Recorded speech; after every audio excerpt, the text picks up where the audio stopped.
Alright, so picture this. You're a melee player, you're from Europe, you don't get to play against the top 10 players in the world that often, and then you get a chance to go to an A, and you know you'll be in a pool with Hungrybox, arguably one of the greatest of all time in this game, the best Jigglypuff to ever touch a controller. You have some time to prepare for the set, you do everything you can, and then you end up actually playing that set. You've seen HBox play, you've watched the Popoff compilations, where he screams louder than you ever thought anyone could, and you found it hilarious. And then when you sit down, you know that him doing the same thing to you is a possibility. But once you enter the room that him and I are currently in this set, it's strange because you walk in and it's completely silent. Everywhere else in the venue, you're hearing people talking, there's game music playing. But then, once you're in this room, it's just you, the game sound, and your opponent, right? So very, very quiet atmosphere. Alright, so as we're seeing, I was up 3 stocks to 1, got owned by the transformation, got kind of owned by the transformation as well in this stock, and then at the end of this stock I'm going to get owned by the transformation again. Not to say that that's just like the game's fault, I definitely could have just played on other sides of the stage and done more with that, and I also just kind of wasn't ready for him to lock in the way he did, so he just played really well. Yeah, if we skip forward a little bit, we'll see that eventually... Oh yeah, one funny thing, I think I hit him with a smash attack, like about here. Yeah.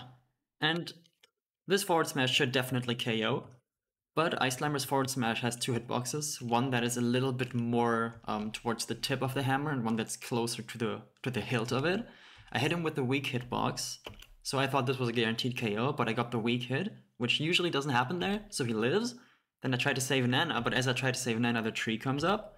And now it's really tough because I'm landing in the tree. I can't move away to the right, which I otherwise could have done. I could have just rolled to the right and be safe. But now I'm stuck in the tree.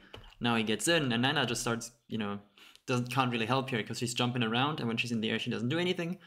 I somehow, try to recover, try to make it back, get punched into the tree a couple times. Then he hits this up smash. And for this next part, I will unmute the VOD, just let it play out once, and then we'll go back and analyze what we just saw. All right. Have to tuck there. Oh! Fuck yes! Oh, and now Nikki. Come on! Oh my God. Facial expression, perfect. Welcome to America, Nikki. HBox is popping off. Enjoy but your this stay. is what Nikki wants. Okay. So let's go frame by frame, shall we? So he hits the up smash. I was thinking I could still take it on this tree, and then once he has reacted to the fact that I did not hit the tree, we can see that on this exact frame, if we look at his mouth, this is where his mouth opens. This is frame 1 of the pop-off, right? So he pops off before I'm even in the blast zone, which just shows how skilled he is as a pop-off master. Like this is what he does. Like, this man is just too good at it. So it starts with an open mouth, a slight lean back to, just build up some energy. And then from the lean back, goes down, and then he goes up, right? So by going down a little bit first, he's able to build up more momentum, more power, so that the upwards movement after is even more explosive. You can also see the very, very wide open mouth, which is extremely good from him because it allows him to get more volume from his lungs into the room, which, like I said earlier, is very quiet. It's just him and myself, and right now all I'm hearing, or rather half a second ago, all I was hearing was the Jigglypuff up smash sound and a little bit of the Pokemon Stadium music, but now the scream's happening, and this is the frame right here where I start to react to his scream, and I react to the fact that I've lost the game, and that he's currently popping off. We're about to get the camera switch, and we see he's currently still like moving up, now he's slowly coming back down. He's screaming towards the floor, like he doesn't have his head high up that hard, like the lean forward makes it easier to really get all the air out of your lungs.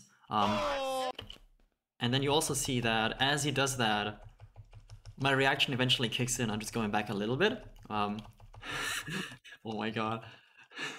The side eye.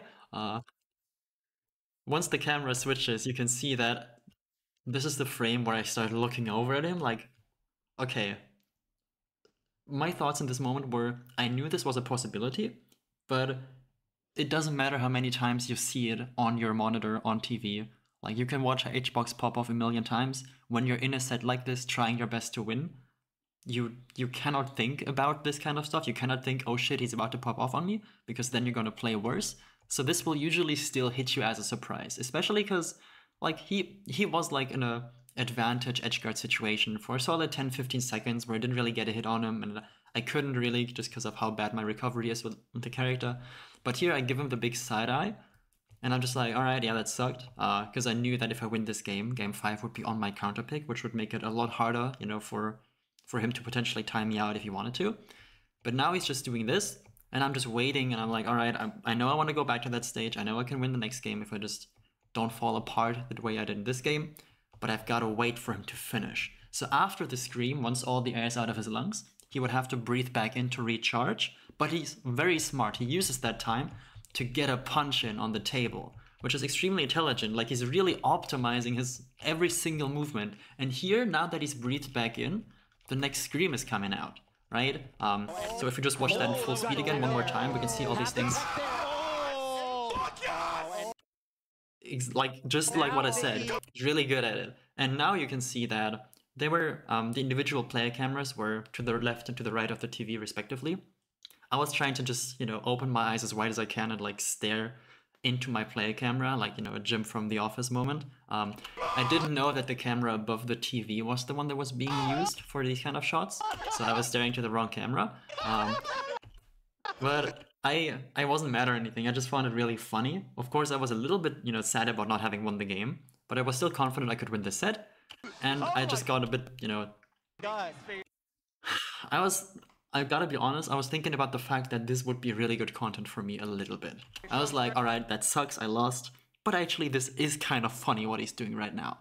And that is his brand, and I do find it really funny when he does it to other people, and it is still really funny when he's doing it to me. Like, I gotta be real, I did find this a little bit funny.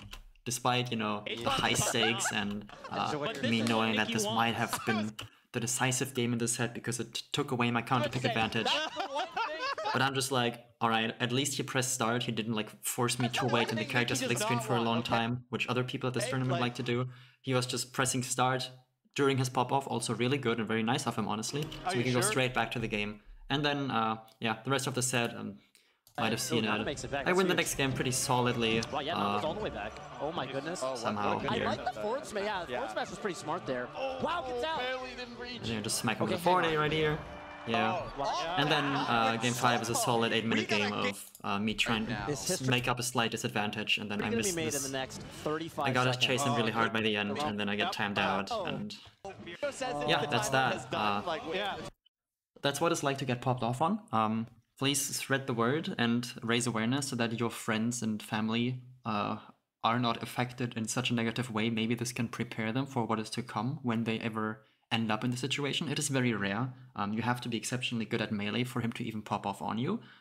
Online, it's arguably a little bit easier, but still, it's very important that, yeah, the people you love are not alone when something like this happens to them. And I'm thinking about opening up a support group for people who were affected by this and just, you know, need a place to talk. Could even make it anonymous if you don't want to give away who you are. Just let me know if you need help. I'm here for you. I feel like I managed this decently well. And yeah, congratulations to HBox on the win. Can't wait to play you again. And thanks for the McDonald's fries. They were really good.